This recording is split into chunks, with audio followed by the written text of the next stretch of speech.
Salut les investisseurs gagnants, bienvenue au Canada. Et on est ici à Québec et je vais vous faire dans cette vidéo une revue de l'appartement qu'on a loué en Airbnb pour vous dire bah voilà, qu'est-ce qui est bien, qu'est-ce qui est pas bien, qu'est-ce qu'il faut faire dans vos appartements pour que vous n'ayez pas de problème, pour qu'ils soient remplis, pour que ça cartonne, que votre location courte durée et le maximum de temps rentabilité. Ah, mais qui c'est que je vois ici? Salut les investisseurs gagnants, moi je vous dis numéro 1, l'emplacement le plus important quand on cherche un logement, c'est d'avoir un emplacement central, surtout quand on fait de la courte durée parce que forcément on est des touristes, nous on a envie de visiter et on veut être à proximité, d'autant plus qu'on voyage avec Romane, vous savez elle a 2 ans et demi, 3 ans.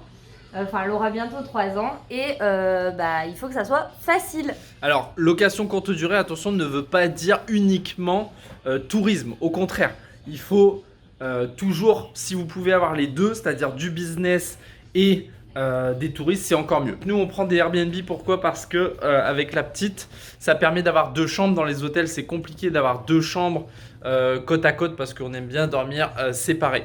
Donc ici, au niveau de la salle de bain, franchement, je vais commencer par... Salle de bain.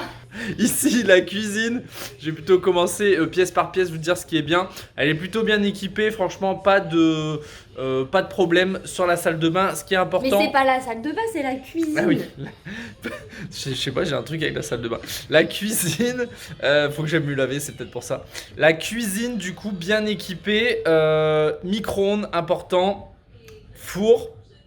Par contre, ne pas mettre de lave-vaisselle. Ne pas mettre de lave-vaisselle parce que les voyageurs laissent la vaisselle mais ne lancent pas le lave-vaisselle. Et du coup, c'est la femme de ménage qui doit se taper la vaisselle. Donc ça, c'est pas terrible du tout. Ce qui est bien, c'est qu'ils ont laissé des produits, des trucs qu'on a pas envie de racheter à chaque fois. Du sel, de l'huile. Qu'est-ce qu'il y a d'autre? Il y a du poivre, des tupperwares. Voilà. Ils ont même mis du papier sulfurisé si on veut utiliser le four. Ça, c'est un plus. Yes. Ensuite, on a ici la télé avec oui pour la petite. Alors, Allez, ne mettez pas vos enfants devant la télé. Pour faire des vidéos. Sauf pour faire des vidéos. Ne faites pas comme nous. Ici, on a la chambre. Alors, la chambre, très bien, le lit, bien pratique. Non.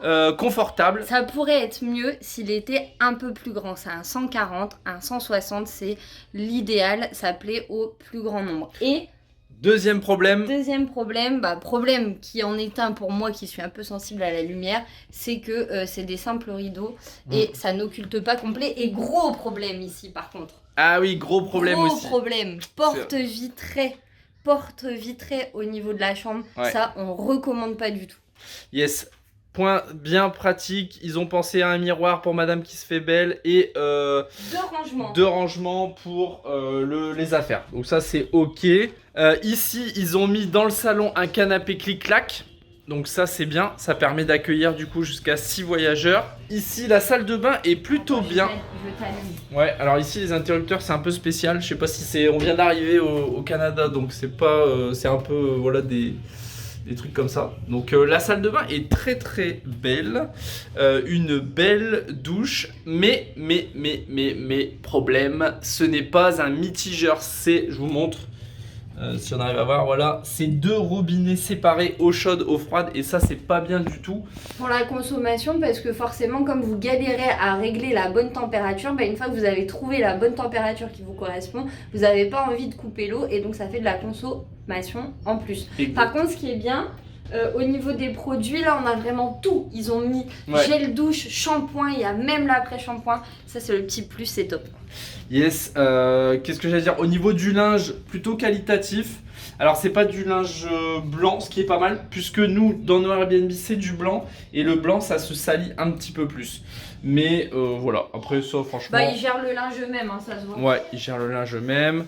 Donc la cuisine, j'ai bien dit la cuisine, on est bien. Alors, ici, du coup, là, il va y avoir du bruit. Mais ici, ils ont mis un lave-linge et un lave-vaisselle. Mais non, un sèche-linge, on voit qu'il fait jamais le ménage.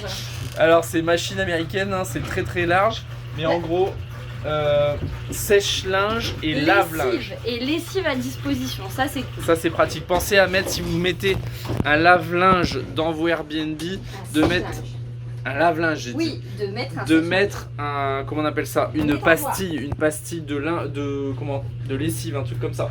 Alors voilà, nous, ça c'est la deuxième chambre. Alors ce qui est pas bien, c'est qu'ils ont pas fait le lit, ils ont pas mis de... Alors après on l'a peut-être pas trouvé, je sais pas. Au niveau des draps? Ouais. Mais non, en fait c'est juste que je les ai pris pour faire le lit bébé. Ah ouais. Et par contre du coup, ça c'est l'astuce super important, avoir un lit bébé, enfin proposer en tout cas un lit bébé à vos voyageurs. Ça permet d'avoir des filtres en fait dans Airbnb. Vous pouvez filtrer par hébergement qui a des lits bébés. Et bien si vous avez ça dans vos filtres, tout de suite vous éliminez potentiellement 80% de la concurrence parce qu'il y a très peu de gens qui pensent à mettre le lit bébé.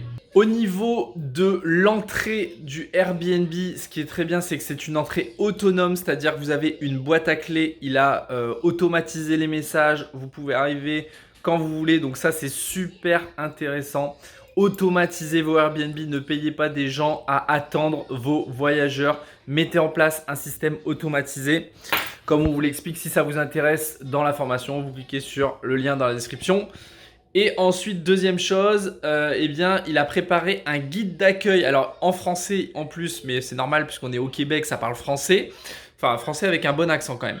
Et ça va vous faire gagner énormément de temps aussi. C'est-à-dire que là, il l'a fait version papier. Nous, ce qu'on fait, petite astuce, c'est qu'on l'envoie aussi dès le départ en PDF dans le message automatique. Et comme ça, dès qu'il y a une question...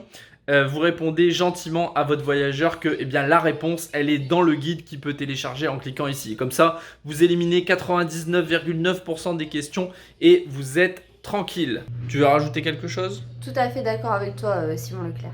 Voilà, c'était le tour de ce Airbnb. Notre premier du Canada. On vous en fera d'autres si ça vous intéresse. Mettez-nous un like, mettez-nous un commentaire si vous aussi vous avez des bonnes astuces pour avoir des appartements qui cartonnent et qui répondent à la demande de vos voyageurs. Et puis bien sûr, abonnez-vous à la chaîne. Si vous voulez en savoir plus sur la location courte durée, on vous a préparé une formation puisqu'on fait aussi de la location courte durée.